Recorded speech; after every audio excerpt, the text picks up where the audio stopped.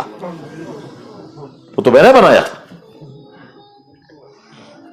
اب میں سوچ رہا ہوں یا اللہ، آپ کا بنایا ہوا انسان، میں نے اس کا نفرت کی نظر ڈالی، اس بیچارے کا قصور نہیں ہے، تو گیا میں نے اللہ کی پیدا کی ہوئی چیز پر نفرت کی نظر ڈالی، حقارت کی نظر ڈالی۔ اب نہیں معلوم اللہ کی طرف سے مجھ پر کیا سزا آئے گی۔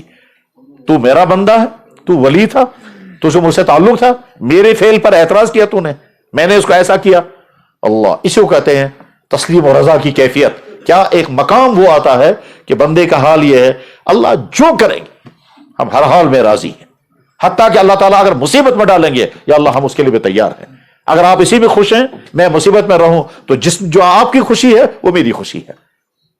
حضرت اقدس حضرت مولانا حاجی امداد اللہ مہاجر مکی نور اللہ برکتہ، جب وہ مکہ مکرمہ میں تشریف لے گئے تھے تو انہیں ارادہ کیا تھا کہ میں توکل کے سب سے اونچے مقام پر قائم ہونے کی کوشش کروں گا، اور توکل کا سب سے اونچا مقام جو ہے وہ منع ہے، عام انسانوں کیا خواص کے لیے بھی منع ہے توکل کا اونچا اس مقام پر پہنچنا۔ وہ یہ ہم کچھ نہیں کریں گے، نہ کمانے کے لیے نکلیں گے، نہ پانی ڈھونڈیں گے، نہ کپڑا ڈھونڈیں گے، کچھ نہیں کرنا ہے، اللہ تعالیٰ وہیں سے بھیجیں گے تو ٹھیک، نہیں بھیجیں گے تو بھوکے رہیں گے۔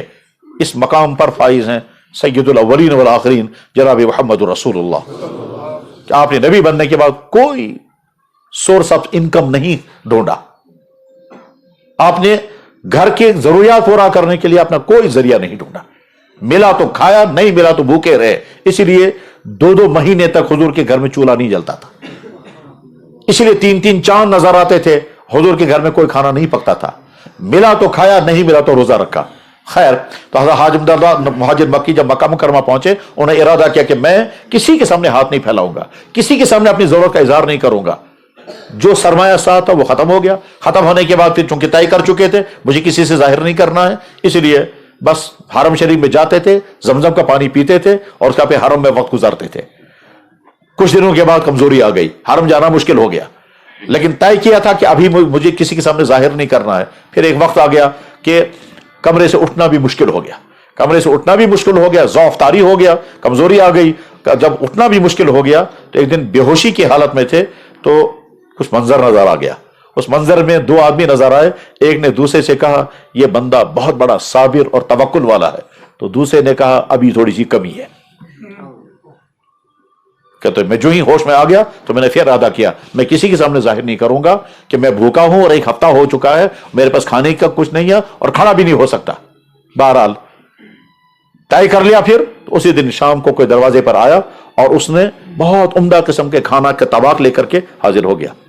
یہ کون تھا؟ اللہ کے علم میں۔ چنانچہ وہ آیا، کھانا انہیں تناول فرمایا، کچھ بچے کے بعد سوچنے لگے یہ تھوڑا سا شام کے لیے رکھ لوں گا۔ اس نے پوچھا کیا سوچ رہے تھے؟ کہنے لگا سوچ رہا تھا کہ شام کے لیے رکھ لوں گا۔ انہوں نے پوچھا اب کیا کیا؟ کہنے لگا نہیں، جس اللہ نے بھیجا وہ اللہ شام کے لیے بھی بھیجے گا، اب یہ کھانا باقی واپس لے جاؤ۔ اس نے کہا اگر یہ شام تک کے لیے رکھتے تو موت تک بھوکے رہتے، وہ تمہارے توکل میں کمی تھی ابھی، تو اس وقت طے کرنے کے اگر یہ کمی۔ یہ حاج امداد اللہ مہاجر مکی نور اللہ برکتہ ایک بتاؤ بیمار ہو گئے، تو بیمار ہو کر کہتے ہیں یا اللہ صحت بھی آپ کی نعمت، اس پر میں شکر کرتا ہوں، بیماری آپ کی نعمت، اس پر میں صبر کرتا ہوں، مگر میں کمزور بندہ ہوں، میں صبر کر نہیں پا رہا ہوں، یا اللہ آپ یہ بیماری والی نعمت واپس لے لیں اور صحت والی نعمت مجھے عطا کر دیں۔ تو بندے کی ایک حالت وہ ہے تسلیم و رضا، اللہ جس حال میں رکھیں گے، اگر اللہ چاہتے ہیں میں ننگا رہوں تو مجھے تسلیم ہے یا اللہ میں ننگا ہی رہوں گا۔ حضرت خباب ابن ارت رضی اللہ تعالیٰ بیمار تھے، ساری زندگی بیماری میں آپ نے گزاری، ٹھیک، کبھی زبان پر شکوہ نہیں کیا یا اللہ آپ نے مجھے یہ بیماری کیوں ڈالی۔ میرے بھائی اس اونچے مقام پر پہنچنا تو خیر کجا، وہ تو ہم سوچ بھی نہیں سکتے، لیکن انسانوں کی روحانی تربیت، انسانوں کی تزکیہ اور اعمال کرنے والا بنے، پھر یہ اعمال صحیح بن جائیں، پھر ان کے اندر اخلاص ہو، پھر یہ اعمال ایسے ہوں کہ اللہ کی بارگاہ میں پیش ہونے کے قابل ہو جائیں، اور اس کے بعد پھر انسان اخلاقی طور پر درست انسان بن جائے۔ جہاں تھانوی رحمہ اللہ تعالیٰ کا اصل مشن تھا کہ میں فرماتے تھے میں انسان کو صحیح انسان بناتا ہوں، ہم بے ضرر انسان بن جائیں، ہماری حالت یہ ہو جائے کہ ہم اس زمین پر مخلوق کے لیے رحمت بنے، ہم اس طرح ایسی ہم کہ ہم اس زمین پر اللہ کے مقرب بندوں میں شامل ہو جائیں، اس غرض کے لیے روحانی تربیت کی جاتی ہے، اور اس روحانی تربیت کے قیام کے لیے خانقاہوں کا نظام ہے۔ یہ خانقاہوں کا نظام ہمیشہ سے چلتا رہا ہے، حضرت حسن بصری رحم اللہ تعالی سے لے کر کے آج تک یہ خانقاہی نظام چلا ہے۔ جتنے ہم اولیاء کرام کے اسماء مبارکہ سنتے اور بولتے ہیں وہ تمام اسی خانقاہی نظام کے ذریعے سے اس مقام تک پہنچے۔ جیسے ہم محدثین میں نام لیتے ہیں امام بخاری، امام مسلم، میں نے حدیث پڑھی تھی ابھی تھوڑی دیر پہلے امام بیہقی کی، تو جیسے یہ محدثین کا نام، جیسے فقہاء کرام ہیں امام ابو حنیفہ، امام مالک، امام شافعی، امام احمد بن حنبل، امام سفیان ثوری، عبداللہ بن مبارک، اسحاق بن راوے، لیث بن سعد، جیسے یہ ائمہ اور فقہاء ہیں، اسی طرح سے جیسے مفسرین میں ابن جریر، ابن کثیر، امام بغوی، اسی طرح سے اولیاء کرام اصحاب تصوف میں ہیں حضرت خواجہ حسن بصری رحمہ اللہ تعالیٰ سے لے کر کے، اور اس کے بعد آج تک ہزاروں اولیاء کاملین ہیں، جن اولیاء کاملین کے ذریعے سے روحانی سلسلہ، روحانی تربیت کا نظام آج تک چلا رہا ہے۔ بر صغیر میں اسلام داخل ہوا حضرت خواجہ معین الدین اجمری رحمہ اللہ تعالیٰ کے ذریعے سے، پھر ان کا خانقاہی نظام آگے چلا، اسی خانقاہی نظام میں آگے خواجہ نظام الدین اولیاء رحمہ اللہ تعالیٰ، جن کے خانقاہ میں 10,000 آدمی ہوا کرتے تھے، اور صبح اور شام 10,000 وہاں۔ اس زمانے کے بادشاہ نے کہا ان کے پاس پیسہ کہاں سے آتا ہے، ہم دیکھیں گے کہاں سے پیسہ آتا ہے۔ غرض یہ کہ اسی خانقاہی نظام کے نتیجے میں سلسلہ آگے چلا۔ جب ہمارے بزرگوں کا دور آیا ہے، ہمارے بزرگوں میں حضرت مولانا رشید گنگوہی، حضرت مولانا قاسم نانوتوی رحمہ اللہ تعالیٰ، ان دو شخصیات سے دیوبند کا سلسلہ آگے چلا ہے۔ جیسے ان دو شخصیات سے علم کا سلسلہ آگے چلا ہے، حدیث کا سلسلہ آگے چلا ہے، فقہ کا سلسلہ آگے چلا ہے، اسی طرح سے تصوف اور ارشاد اور سلوک اور تربیت باطنی کا سلسلہ بھی آگے چلا ہے۔ چنانچہ حضرت گنگوہی نور اللہ مرکزہ، خلیفات حضرت حاجی امداد اللہ رحمہ اللہ تعالیٰ کے، اور حاجی امداد اللہ مہاجر مکی نور اللہ مرکزہ کی خانقاہ تھانہ بہن میں چلتی تھی۔ پھر حضرت حاجی امداد اللہ جب ہجرت کر کے گئے مدینہ طیبہ تو حضرت گنگوہی رحمہ اللہ تعالیٰ کی خانقاہ چلتی تھی پھر تھانہ بھون میں، اور سہارنپور میں خانقاہ چلتی تھی حضرت مولانا مظہر نانوتوی اور حضرت مولانا محمد منیر نانوتوی کی۔ پھر حضرت گنگوہی رحمہ اللہ تعالیٰ کا سلسلہ آگے چلا، حضرت گنگوہی رحمہ اللہ تعالیٰ کے سلسلے میں آگے حضرت مولانا خلیل احمد سہارنپوری اور حضرت مولانا محمود حسن نور اللہ مرکزہ اور حضرت تھانوی رحمہ اللہ تعالیٰ۔ حضرت تھانوی رحمہ اللہ تعالیٰ نے بیعت کی تھی حضرت حاجی امداد اللہ سے، اور پھر روحانی تربیت کی تکمیل فرمائی حضرت گنگوہی رحمہ اللہ تعالیٰ سے، اور حضرت گنگوہی رحمہ اللہ تعالیٰ سے تربیت پا کر پھر حضرت تھانوی رحمہ اللہ تعالیٰ کی خانقاہ چلتی تھی تھانہ بھون میں، اور اس زمانے کے تمام بڑی بڑی شخصیات اس خانقاہ میں حاضر ہوتے تھے، جن میں حضرت مولانا قاری محمد طیب صاحب، حضرت مولانا مفتی محمد شفیع صاحب، حضرت مولانا محمد عیسیٰ الہ آبادی، حضرت مولانا محمد حسن امرتسری، حضرت مولانا ادریس کاندلوی، حضرت مولانا مسیح اللہ خان صاحب، اس زمانے کے تمام اکابری۔ ان خانقاہوں میں پہنچ کر انسان کیا بنتا ہے، جب ان کے واقعات آدمی سنتا ہے تو حیران ہوتا ہے انسان کیا بنتا ہے۔ مجھے واقعہ یاد آیا حضرت مولانا محمد عیسیٰ رحمہ اللہ تعالیٰ کا، یہ الہ آباد کے رہنے والے تھے، حضرت تھانوی کے خلیفہ ہیں۔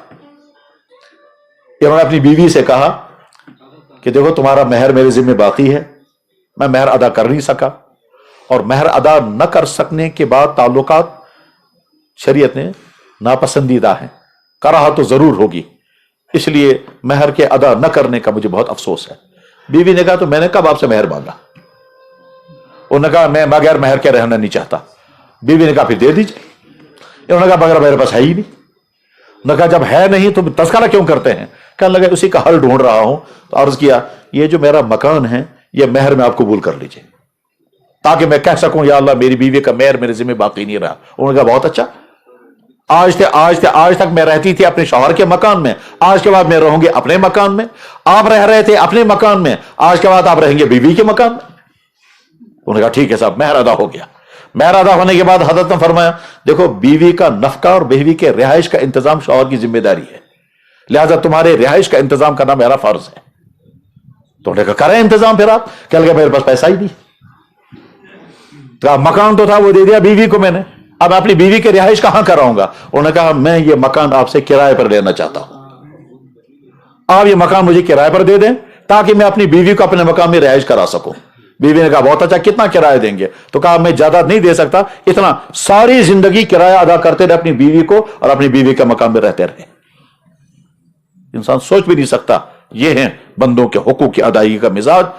یہ کہاں سے پیدا ہوا تھا؟ حضرت تھانوی رحمہ اللہ تعالیٰ. حضرت تھانوی رحمہ اللہ تعالیٰ نے ایک سفر فرمایا. جب ٹرین میں سوار ہو گئے، ٹرین میں سوار ہونے کا وقت آیا تو وہ ریلوے اسٹیشن پر وزن ویٹ کرا رہے تھے، سامان جو ساتھ تھا اس کا وزن کرا رہے تھے. وہ جو ٹی ٹی تھا وہ جانتا تھا. انہوں نے کہا حضرت وزن کرانے کی ضرورت نہیں، آپ سوار ہو جائے ایسے. فرمایا کیوں؟ کہنے لگا میں آپ سے عرض کر رہا ہوں اس کا ٹکٹ دینے کی ضرورت نہیں ہے، میں آپ سے عرض کر رہا ہوں. کہنے لگا مجھے تو بہت آگے جانا ہے، تم کہاں تک جاؤ گے ساتھ؟ انہوں نے کہا حضرت میں میرٹھ تک ساتھ جاؤں گا. کہنے لگا پھر اس سے آگے کیا ہوگا؟ کہنے لگا اس سے آگے جو ٹی ٹی ہوگا میں اس سے کہہ دوں گا. کہنے لگا وہ کہاں تک ساتھ ہوگا؟ انہوں نے کہا جو وہ کانپور تک ساتھ آئے گا. حضرت نے فرمایا مجھے تو اس سے بھی آگے جانا ہے. اس نے کہا آپ نے تو ابھی کہا تھا میں کانپور تک جاؤں گا. کہنے لگا ہاں ابھی تو جاؤں گا کانپور تک، مگر اس کے بعد مجھے اس سے آگے جانا ہے. کہنے لگا اس سے آگے کہاں جانا ہے؟ کہا اللہ کے پاس پہنچنا ہے.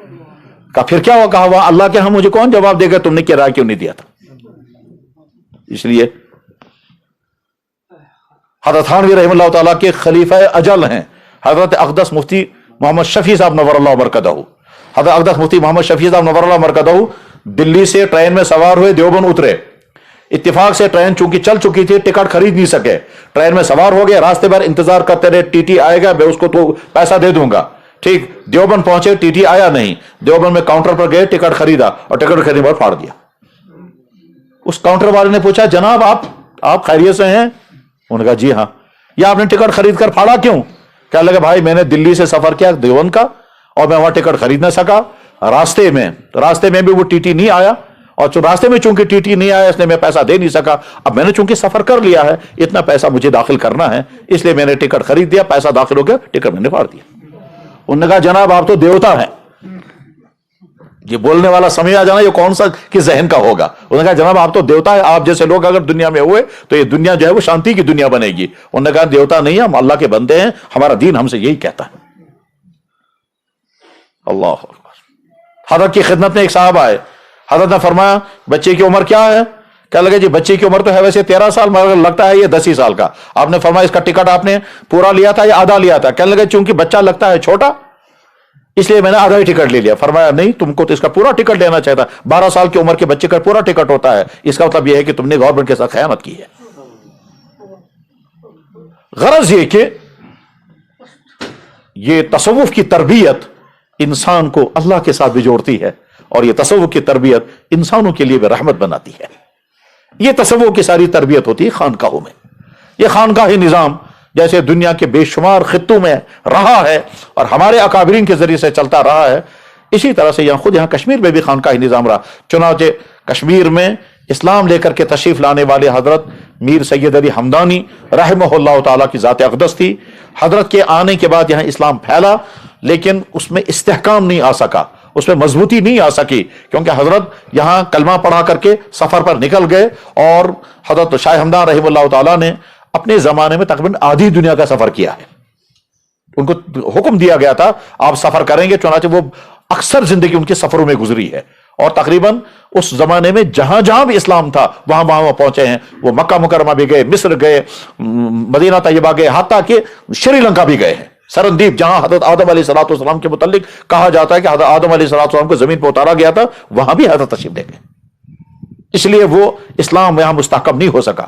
پھر حضرت جب واپس تشریف لے گئے یہاں کشمیر سے تو ان کا ارادہ یہ تھا کہ پھر کشمیر آئیں گے اور ہمیشہ یہیں کشمیر میں بسیں گے، لیکن وہ واپس نہیں آ سکے، بیمار ہو گئے. اور جب ان کو محسوس ہو گیا کہ اب میں صاحب زندہ نہیں رہ پاؤں گا تو اپنے مریدین کو حکم دیا کہ ان کے بیٹے میر محمد ہمدانی کی روحانی تربیت کریں. اپنے شاگردوں کو حکم دیا کہ اپنے بیٹے میر محمد ہمدانی کو علوم دینیہ پڑھائیں. اور اپنے خاندان والوں سے کہا کہ میرا یہ چھوٹا بچہ میر محمد ہمدانی 10 سال کا بچہ ہے، اس کو تم جسمانی تربیت کرو گے. تو خاندان والے ان کے جسمانی تقاضے پورے کر رہے ہیں. ان کے خلفاء نے اس کی روحانی تربیت شروع کی اور ان کے شاگردوں نے علوم دینیہ پڑھانے شروع کیے 10 سال تک. اس کے بعد 12 سال کی عمر تھی میر محمد ہمدانی کی جب ان کے والد چلے گئے. 10 سال تک یہ ساری روحانی اور علمی اور جسمانی تربیت ہوتی رہی. 22 سال کے نوجوان میر محمد ہمدانی غیر شادی شدہ نوجوان تقریباً 250-300 یا 2-3 ہزار افراد کے ساتھ کشمیر داخل ہوئے ہیں. اور یہاں اس زمانے میں جو بادشاہ تھا اس کا نام تھا سکندر شاہ. انہوں نے اپنی پوری حکومت کے ساتھ حضرت کا استقبال کیا اور استقبال کرنے کے بعد پھر میر محمد ہمدانی نے جہاں جو چند بڑے بڑے کام کیے ہیں ان بڑے کاموں میں سے ایک بڑا کام تھا، انہوں نے یہ خانقاہیں کھڑی کر دی. چنانچہ خانقاہ معلیٰ سری نگر، خانقاہ معلیٰ ترال، خانقاہ معلیٰ فلاں جگہ، تقریباً 10 جگہوں پر انہوں نے خانقاہیں کھڑی کی تھی اور بنیاد تھی حضرت شاہ ہمدان رحمہ اللہ تعالیٰ کے وہ کہا تری مقامات. اور ان خانقاہوں کا مقصد کیا تھا؟ نمبر 1، کلمہ پڑھنے والے یہاں کر کلمہ پڑھیں گے. نمبر 2، ایمان والوں کی روحانی تربیت ہوگی. نمبر 3، جن کے پاس وسائل نہیں ہیں ان کے رہنے کا انتظام کیا جائے گا. بیک وقت وہ خانقاہ مدرسہ بھی تھی، روحانی تربیت کا مرکز بھی تھی، اور جن بیچاروں کے پاس رہنے کا اور کھانے پینے کا کوئی انتظام نہیں ان کے لیے وہ شیلٹر بھی تھا. چنانچہ اس کی دستاویزیں جو لکھی ہوئی ملتی ہیں اس میں آتا ہے غریبوں کو کھانا کھلایا جائے، مالداروں غریبوں میں کھانے میں کوئی تفریق نہ کی جائے، جن کے پاس کپڑا نہیں ہوگا ان کو کپڑے مہیا کیے جائیں، وغیرہ وغیرہ یہ سارا. اور اس کی بنیاد بنائی گئی تھی جب حضرت سید عبد الرحمن بلبل رحمت اللہ علیہ جب پہلی مرتبہ یہاں کشمیر تشریف لائے تھے، اور ان کی دعوت پر یہاں کے بادشاہ رنچن نے اسلام قبول کیا تھا. اس رنچن نے اسلام قبول کرنے کے بعد اس کا نام رکھا گیا تھا صدر الدین. تو صدر الدین نے حضرت عبد الرحمن بلبل رحمہ اللہ تعالیٰ کے حکم اور اشارے پر بلبل لنگر شروع کیا تھا. جو لنگر تھا اصل میں، اور لنگر وہی خانقاہی تصور تھا کہ چاروں طرف سے لوگ آئیں گے اسلام قبول کرنے کے لیے، یہاں قیام کریں گے، کلمہ بھی پڑھیں گے، دین بھی سیکھیں گے، ان کی روحانی تربیت بھی ہوگی، اور اس کے بعد ان کو واپس بھیجا جائے گا. تو بلبل لنگر سے خانقاہی نظام کا آغاز ہوا حضرت شاہ ہمدان رحمہ اللہ تعالیٰ کی توسط سے. اور چونکہ میر محمد ہمدانی رحمہ اللہ تعالیٰ کی شخصیت بڑی دلاویز شخصیت تھی، بڑی پرکشش شخصیت تھی، اور تمام خوبیاں اس کے اندر موجود تھیں. ایک تو سید زادہ، اور اصلی سید زادہ. دوسرے، روحانی اعتبار سے بالکل نور کا پتلا، جسمانی اعتبار سے بہت زیادہ خوبصورت، اور علم کے اعتبار سے علم کا پہاڑ. تو گر علم بھی ہے، عمل بھی ہے، جسمانی حسن بھی ہے، کمالات بھی ہیں، اس لیے بڑی دلاویز شخصیت تھی. دلاویز کا لفظ میں بڑی اہمیت سے بول رہا ہوں، یہ میں لفظ اس لیے استعمال کر رہا ہوں کہ کشمیر کی تاریخ لکھنے والوں میں بہت اہم ترین انسان گزرا ہے جان راج کے نام سے. یہ پنڈت اور بہت متعصب قسم کے انسان تھا، وہ کشمیر کی تاریخ میں بڑے ماہرین میں مانا جاتا ہے. تو جان راج نے بھی لکھا ہے کہ میر محمد ہمدانی بڑا پرکشش لڑکا ہے. چنانچہ میر محمد ہمدانی رحمہ اللہ تعالیٰ کی شخصیت اور ان کی روحانی اثرات کا نتیجہ کیا نکلا؟ ایک عجیب نتیجہ یہ بھی نکلا تھا کہ اس زمانے میں یہاں ایک حکومت کے بڑے عہدے پر فائز شخص تھا، اس کو سہبڑ کہتے تھے. وہ بہت متعصب قسم کا غیر ایمان والا تھا، بہت متعصب قسم کا غیر ایمان والا تھا، اور وہ کوشش کر رہا تھا کس طرح سے اسلام یہاں سے اکھڑ جائے. تو میر محمد ہمدانی رحمہ اللہ تعالیٰ سے جب اس کی ملاقات ہوئی، اور میر محمد ہمدانی کی شخصیت، ان کی گفتگو اور ان کی صحبت کے نتیجے میں 3 یا 4 گھنٹے کے اندر وہ مسلمان ہو گیا. اور اس کا نام رکھا گیا تھا یا سیف الدین، اور یا اس کا نام رکھا گیا صدر الدین. دونوں نام آتے ہیں کتابوں میں. ڈاکٹر فاروق بخاری نے اس کا نام لکھا ہے صدر الدین، اور خواجہ محمد اعظم ددمری نے اس کا نام لکھا تھا سیف الدین. یہی سیف الدین ہے. بعد میں انہوں نے بڑا اصرار کیا کہ میں تو اسلام قبول کر چکا، میرے گھر والے بھی مسلمان ہو رہے ہیں، میری بیٹی بھی مسلمان ہوگی، اور تم غیر شادی شدہ ہو، تو میں نے تمہارا حکم مانا، میں نے اسلام قبول کیا، تم بھی میری درخواست قبول کر لو، میری بیٹی سے نکاح کر لو. تو میر محمد ہمدانی رحمہ اللہ تعالیٰ نے جامع مسجد سری نگر بنوائی، خانقاہ معلیٰ بنوائی، خانقاہ یہ جو ہے ملکہ کا قبرستان بنوایا، یہ جو ہے عیدگاہ بنوائی، اور چاروں طرف سے خانقاہیں کھڑی کی. اس کے بعد پھر خانقاہی نظام یہاں چلا ہے، جس میں نقشبندی سلسلہ بھی تھا، اویسی سلسلہ بھی تھا، شتاری غرض یہ کہ سلسلہ چلتا رہا ہے. تو غرض یہ کہ یہ خانقاہوں کا نظام ہماری تاریخ کا وہ روشن ترین نظام ہے، جس کے نتیجے میں ہزاروں وہ انسان جو کہاں سے کہاں پہنچے، اور وہ اللہ کے مقرب بندے بن گئے. ایک طرف سے سلسلہ حضرت خواجہ معین الدین اجمری رحمہ اللہ تعالیٰ کا وہ سلسلہ آج تک، دوسری طرف سے سلسلہ حضرت شیخ عبد القادر جیلانی سرتاج الاولیاء رحمہ اللہ تعالیٰ کا قادری سلسلہ آج تک چلا رہا ہے. تیسری طرف سے سلسلہ حضرت شیخ شہاب الدین سہروردی رحمہ اللہ تعالیٰ کا وہ سلسلہ چلا رہا ہے. غرض یہ کہ یہ سلسلے ہیں، اور ان سلسلوں کے نتیجے میں میں ایک مرتبہ مکہ مکرمہ میں حاضر تھا. اللہ تعالیٰ بار بار پہنچائے اور سب کو پہنچائے، اور قبولیت اور وہاں کے حاضر ہونے کے قابل بنائے. ارادہ یہ کیا کہ زیادہ سے زیادہ وقت حرم میں گزاریں گے. تو حسن اتفاق یہ کہ وہاں چند بزرگ بھی بیٹھے ہوئے تھے، وہ بھی صبح سے دوپہر تک تلاوت کرتے رہے، ہم بھی وہاں حاضر رہے. تو جب وہ بزرگ بیٹھے ہوئے تھے وہ تو تھک گئے، تو میں نے سوچا کہ ابھی بیچارے تھک گئے ہیں تو کیا کر سکتے ہیں. تو میں اٹھا اور ان کو ان کے بہت نسمک، وہ بیچارے بڑے خوش ہو گئے. بڑے خوش ہونے کے بعد پھر اب وہ پوچھنے لگے تم کہاں کے ہو؟ تو میں نے بتایا فلاں فلاں جگہ کے. کہنے لگے اللہ اکبر اللہ اکبر، تم اس خطے کے ہو جہاں کہ حضرت مجدد الفسانی تھے؟ میں نے کہا ہاں، اس کے نزدیک ہی سرہند۔ یہ ترکی کے تھے اور بڑے مشائخ میں سے تھے اور ہزاروں مریدین ان کے ساتھ تھے، تو ترکی کے بڑے مشائخ تھے۔ ان دونوں بزرگوں نے کہا کہ تمہارا بڑا احسان ہوگا، ہمارا سلام خواجہ حضرت مجدد الفسانی رحمہ اللہ تعالیٰ کی قبر پر ہمارا سلام پیش کر دینا، کیونکہ ہمارے پاس جو سلسلہ ہے وہ سلسلہ مجددیہ ہے۔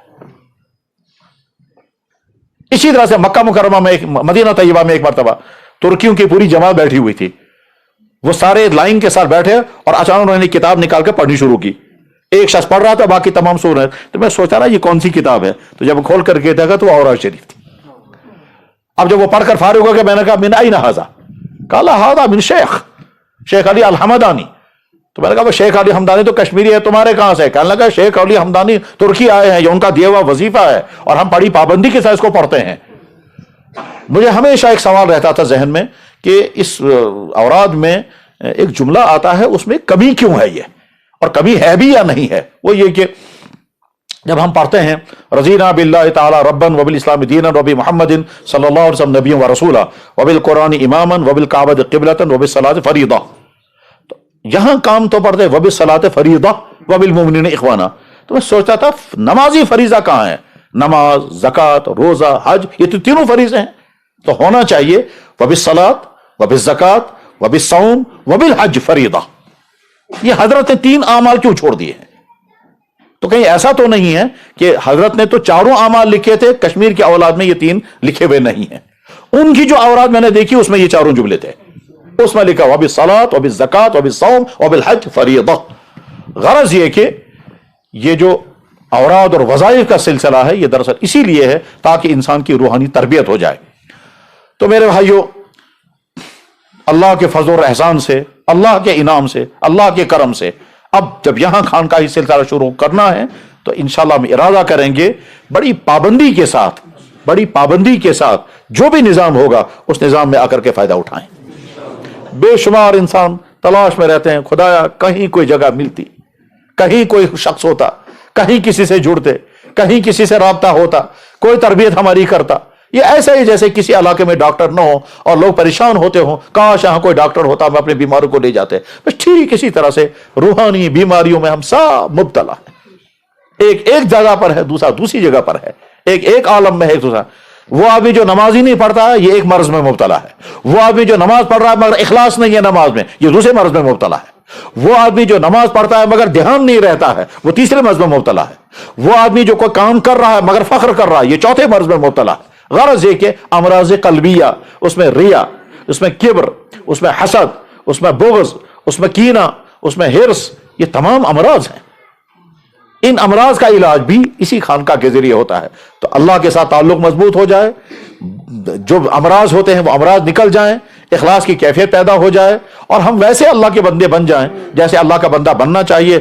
آج کے جس دور میں ہم زندگی گزار رہے ہیں اس دور میں چاروں طرف سے گناہوں کا سیلاب ہے، اور اس سیلاب کے نتیجے میں آدمی کا بچنا بہت مشکل ہے، لیکن جب انسان اپنی روحانی تربیت کرتا ہے اور اس روحانی تربیت میں اپنے بتائے ہوئے مرشد کے اعمال پر پابندی کے ساتھ عمل کرتا ہے تو شدہ ہوتے ہوتے ایک کیفیت آ جاتی ہے کہ انسان گناہوں سے بچنے میں سہولت محسوس کرتا ہے۔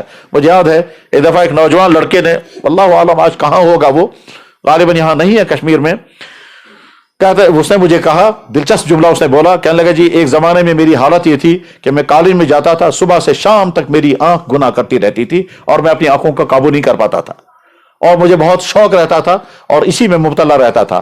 کہتا ہے پھر میرا کسی سے تعلق ہوا، اس تعلق کے نتیجے میں اعمال کرتا رہا۔ کہتا ہے اس وقت میری حالت یہ ہے، اس کا جملہ بولا، اس وقت میری حالت یہ ہے کہ کوئن تو زائن میں نظر میں دوشے برابر۔ کہتا ہے کسی عورت اور کسی پتھر کو دیکھنا میرے لیے برابر ہی ہے۔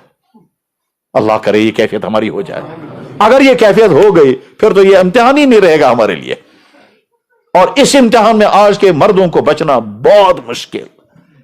انسان کماتا ہے بہت کچھ، باہر نکلا بس ایک مرتبہ بد نظری ہو گئی سارا بھسم ہو جاتا ہے۔ بہت مشکل امتحان ہے ہم سب کے لیے یہ، اپنی آنکھوں کی حفاظت اور اس لیے مشکل ہے کیونکہ معاشرے میں جانا ہے، سڑک پر بھی جانا ہے، دفتر بھی جانا ہے، ہسپتال بھی جانا ہے، تعلیم گاہوں میں بھی جانا ہے، غرض ہے، اور وہاں ہماری ہی بیٹیاں، ہماری ہی بہنیں، ہماری ہی مائیں پرکشش لباس پہن کر کے زیادہ سے زیادہ دلکش بن کر کے سامنے آ رہی ہیں، اور باہر کے اب تو گھر میں بھی ہیں، اور گھر میں کیا اب تو جیبوں میں ہیں۔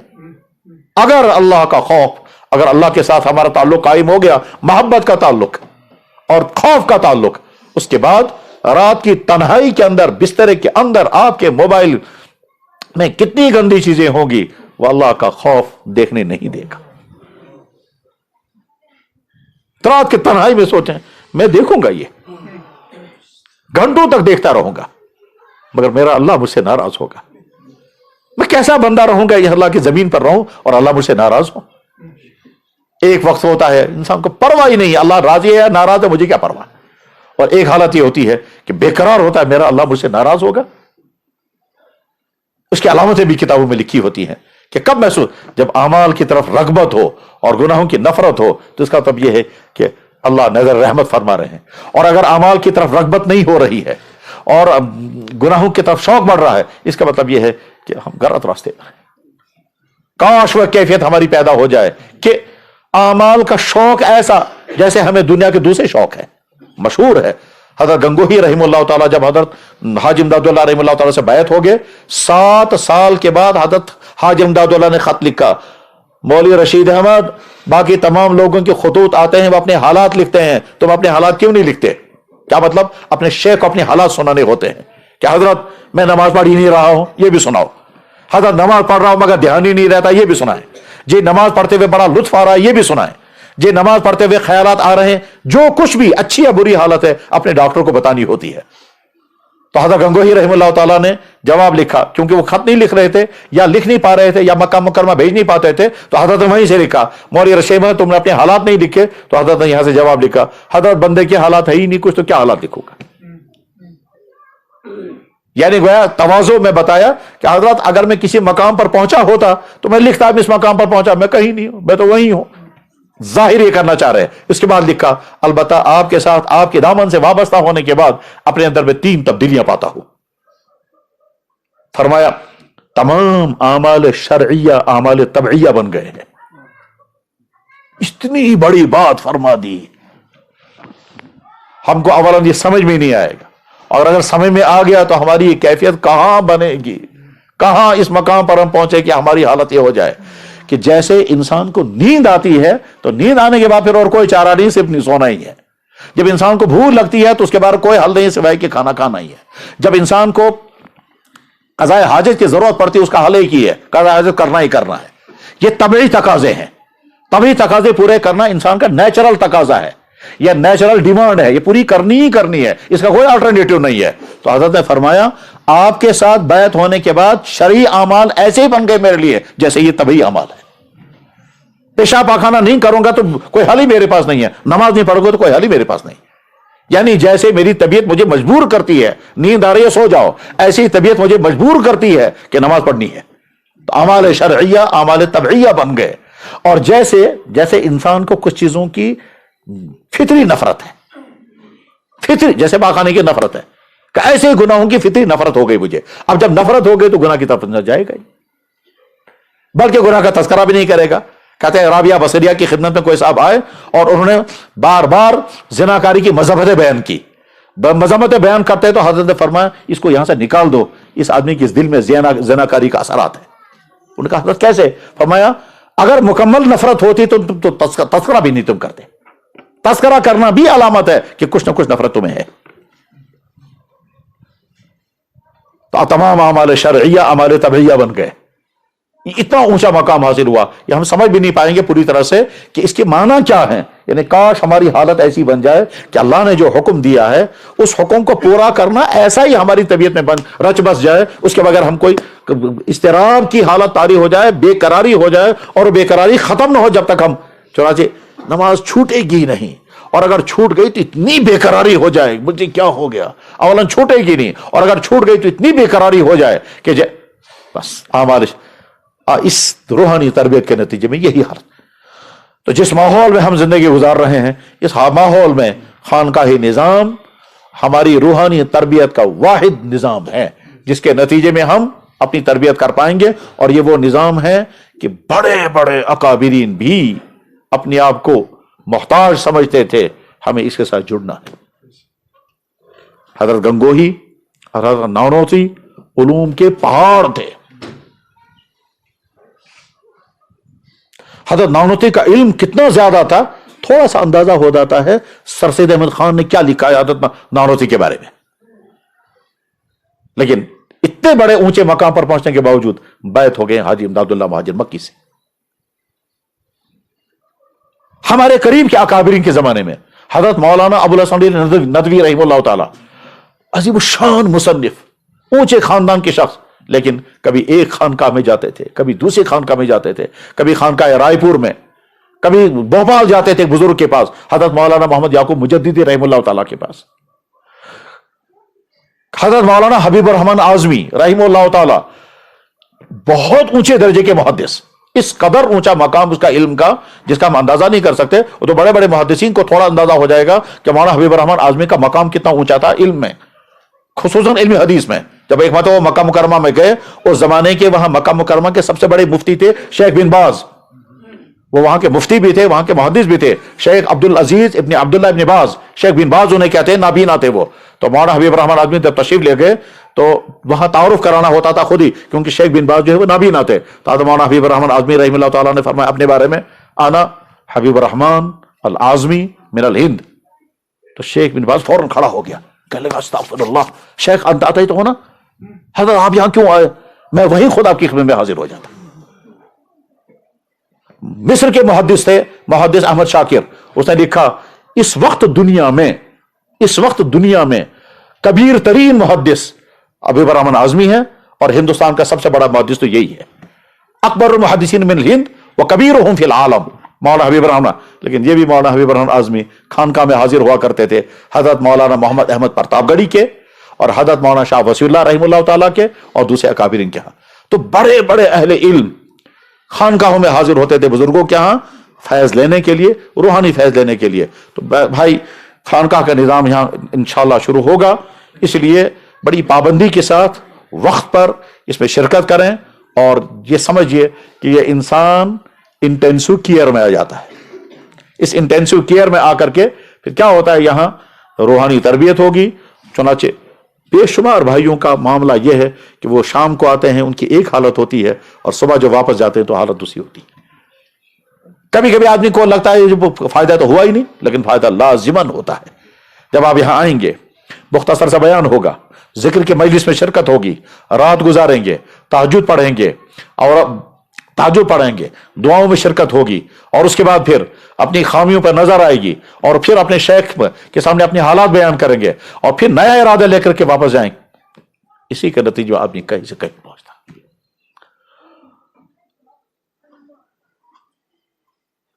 کشمیر میں جو مشکل حالات آئے، ان مشکل حالات میں جیسے علوم دینیہ کا سلسلہ یہاں ختم ہو گیا تھا، اللہ نے اپنے فضل و احسان سے، اپنے کرم سے، اپنی عنایت سے علوم دینیہ کے پڑھنے اور پڑھانے کا سلسلہ شروع فرمایا.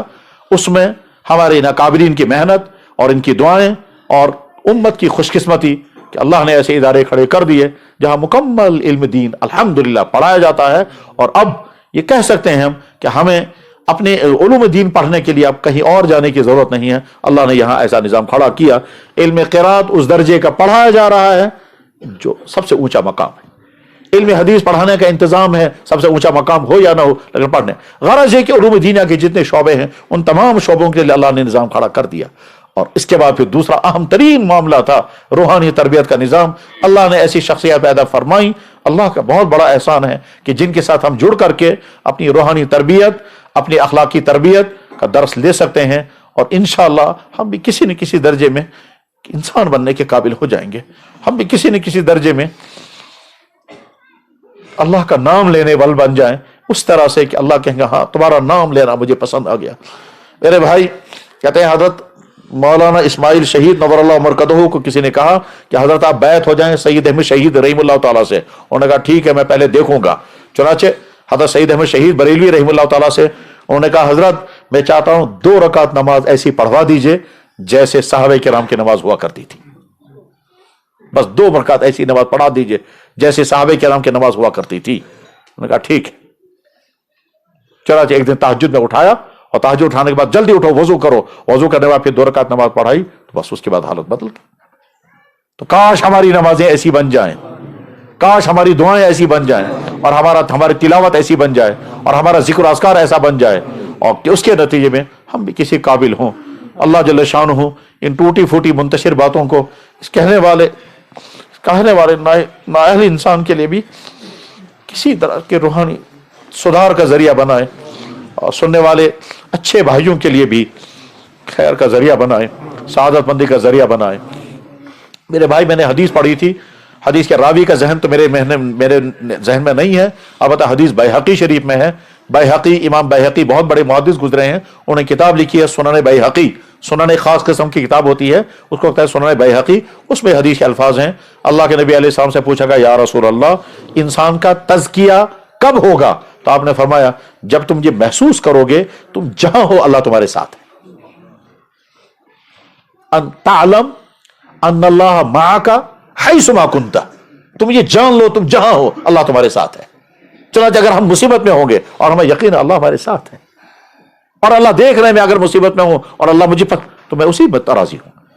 ہم کسی ایسی جگہ ہے جہاں چاروں طرف سے گناہ ہے اور ہمارے دل میں اللہ مجھے دیکھ رہا ہے, تو یہ آنکھ غلط نہیں اٹھ سکتی, یہ زبان غلط نہیں بول سکتی. میں حرام کمائی کر سکتا ہوں لیکن مجھے یقین ہے میرا اللہ مجھے دیکھ رہا ہے. کہتے ہیں حیا کی تعریف کیا ہے, کہ حیا کی تعریف یہ ہے ان مولاک لا یراک حیث ینہاک, تیرا خدا تجھے اس جگہ نہ دیکھنے پائے جہاں جانے سے تجھے منع کیا ہے. اگر تمہاری حالت یہ ہو گئی تو تم حیا کے مقام پر آ گئے, اور حیا کے یہی وہ مقام ہے. آپ نے فرمایا الایمان بضع وستون شعبۃ والحیاء شعبۃ من الایمان. جب حیا کی کیفیت آ گئی اس کے بعد انسان شرماتا ہے. یا اللہ, میں آپ کے صحابہ کرام کی حالت قرآن کریم میں بیان کی گئی کہ صحابہ کرام پر کیفیت طاری ہو گئی تھی, وہ کپڑے اتار نہیں پاتے تھے, اور جب باتھ روم جاتے تو فوراً جھک جاتے تھے کہ ہمارا یہ سطر کی جگہ اللہ کے سامنے کھل جائے گا. تو اللہ تعالیٰ نے فرمایا الا انہم یسنون صدورہم لیستخفوا منہ, تم جھکتے ہو, سینے کو سامنے رکھتے ہو کہ تمہارا پردہ اللہ کے سامنے نہیں کھلنا. میں تو کیفیت یہاں تک طاری, استحزار خداوندی, اللہ کا استحزار ہم پر طاری ہو جائے اور ہر حال میں طاری ہو جائے. جناب ہم کوئی بھی چیز دیکھیں فوراً اللہ کی طرف دھیان جائے, کچھ بھی حالت ہو جائے فوراً اللہ کی طرف دھیان چلا جائے. یہ ہے معیت مع اللہ, اور جب یہ حاصل ہوتی ہے تو پھر معرفت خداوندی بھی حاصل ہوتی ہے, معیت خداوندی کا, اور اس کے لیے پھر مراقبے بھی کرائے جاتے ہیں, مراقبہ معیت, مراقبہ موت, مراقبہ نعمت, مراقبہ استحزار, مراقبہ آخرت. یہ مراقبات کے نتیجے میں, اور اس کے لیے مراقبات کے ذریعے سے, اس کو مراقبات کے ذریعے یا ذکر اذکار کے ذریعے, پھر ذکر چاہے وہ 12 تسبیح ہو, چاہے وہ ذکر سلطان الاذکار ہو, چاہے وہ ذکر روحانی ہو, چاہے وہ ذکر خفی ہو, ان اذکار کے ذریعے سے اور مراقبات کے ذریعے سے مقصود یہی ہے کہ بندہ محسوس کر لے کہ میں ہر وقت اللہ کی نظروں میں ہوں اور اللہ مجھے ہر وقت دیکھ رہا ہے. اگر یہ ہماری کیفیت پیدا ہو گئی تو انشاءاللہ ہم بھی کسی نہ کسی درجے میں ایمان والے کہلانے اور انسان بننے کے مستحق بن جائیں گے. وآخر دعوانا الحمدللہ رب العالمین برحمتک یا ارحم الراحمین. پڑھیں درود شریف.